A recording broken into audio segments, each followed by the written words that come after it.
February was another busy month on our farm. Here's some of the things we've been doing. One morning, early February, we woke to snow on the hills. The cold night had made the horses very hungry, and they were queuing up for their food already when I came out for the breakfast chores. We are only about 30 metres above sea level, and it hardly ever snows here, and when it does, the snow doesn't stay, but just seeing the flakes in the air is nice. We do get frosty nights though. Trudy had never seen the pond frozen before. Oh, Trudy. All she wants is a drink of water, but No this ice surprise skating for you. puts her off pond water for a while.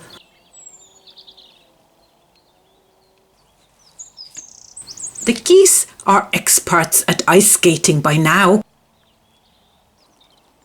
and they make out the hole Trudy broke into the ice straight away. The garden looks so pretty under a layer of frost. I'm always surprised how the different plants cope with the ice. Doesn't seem to bother the cabbages or leeks or the rhubarb.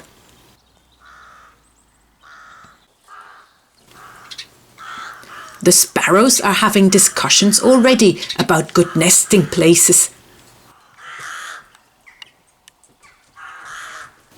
Most wild birds are still very happy about the extra snacks we put out for them.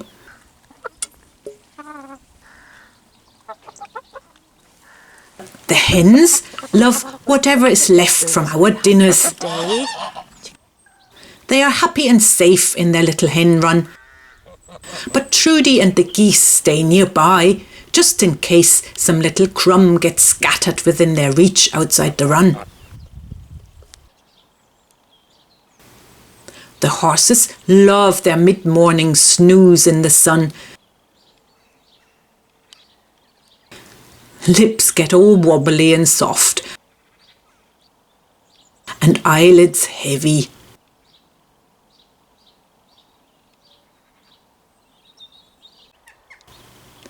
But by lunchtime, winter is over on our farm and the icicles melt, and all that's left of the icy night are a few sparkly dewdrops in the hedge.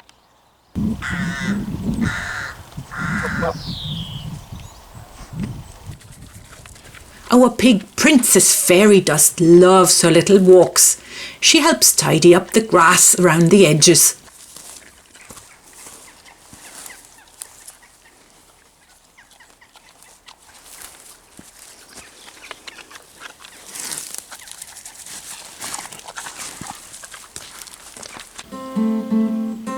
Orders for Tim's guitar machine Cordelia trickle in all the time, but there's a lot of work in each of them before they are ready to be sent out. Cordelia number? This is number 6. Number 6. Oh yeah, it says at the front.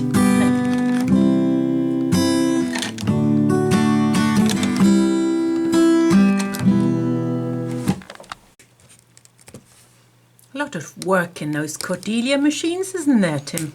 Well, they take days. Days. Nearly ready to send, is this? This one is, yeah. The tiny new shoe for Henry. 4 new shoes for Henry. The horses got their first pedicure of the year. Eamon, our farrier, visits every 8 weeks or so, which seems to work well for our horses. Today, Henry gets new shoes. Annie. And Annie and Trudy get the cut-offs of old hoof.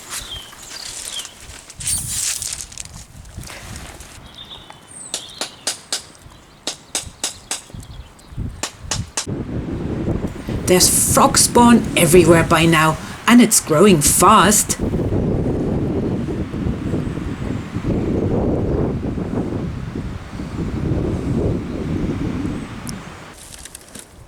We went to the beach to collect seaweed.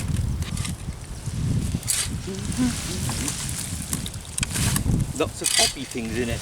Poppy things. Have a look. Yeah.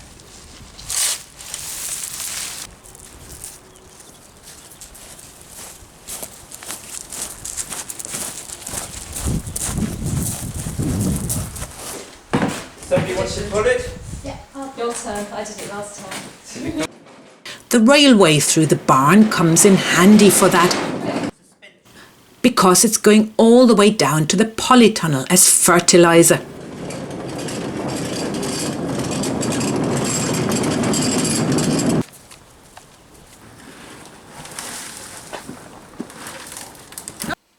Both of us have been busy working on our book. Writing and drawing. Squiggle, squiggle. Squeakle, squeakle. Draw, draw. Our young pigs are growing well this year, and they've made firm friends with our local wild pheasant, it seems.